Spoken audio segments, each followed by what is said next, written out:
सर्वांना।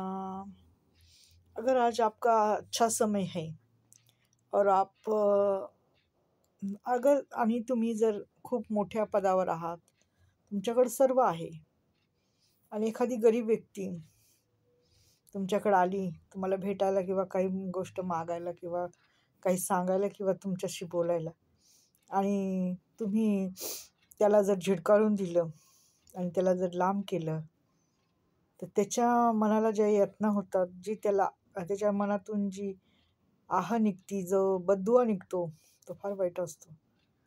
म्हणून जेव्हा आपला वेळ चांगला असतो तेव्हा तुम्ही कोणाची हाय तळतळ घेऊ नका आणि त्या गरीब माणसाला किंवा गरीब व्यक्तीला तुम्ही असं नाही का कमी लेखू नका. गरीब आहे किंवा काय त्यांची लायकी नाही आहे माझ्या घरात राहण्याची किंवा माझ्या घरात येण्याची.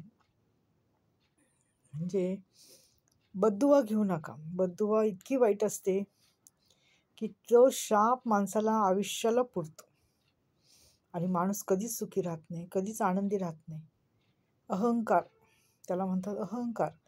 मीपणाचा अहंकार, पैशाचा अहंकार, घराचा अहंकार, नोकरीचा अहंकार, गाडीचा अहंकार फार वाईट आहे बरं का. माणसाचे दिवस पालटायला वेळ लागणार नाही. एक गोष्ट सांगते, एकदा मी आत्ताच म्हणजे वाचली, बघितली. एकदा असंच अमिताभ बच्चन ची शूटिंग चालली होती कुठंतरी आणि कादर खान त्यांना भेटण्यासाठी आले आणि म्हणाले, अमित अमित कुठे अमित? तर त्यांचा पिया आला आणि म्हणाला की अमित नका बोलू, उसको सर बोलिये, है ना. तर अमिताभ बच्चन तिथंच होता, पण त्यांनी असं नाही बोलला की ते माझ्यापेक्षा वयाने मोठे आहेत, बोलू दे, अमित बोलले तर काय हरकत आहे. ते ऐकत होते, कारण त्यांना घमेंड होती त्या गोष्टीची. आणि हे मी आत्ताच एका जणांच्या ह्याच्या चॅनलवर ऐकलेलं आहे.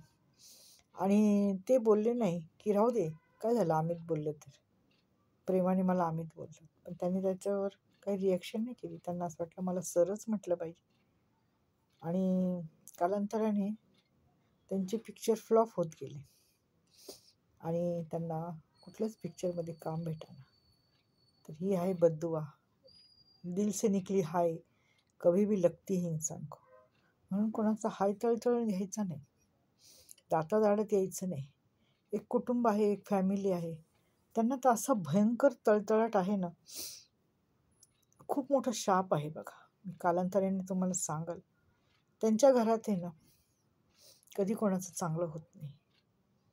आणि ही हाय तळतळ आहे, ही आत्ताची नाही, खूप वर्षापासूनची हाय तळतळ आहे आणि त्यांना लागते, एवढं मात्र खरे.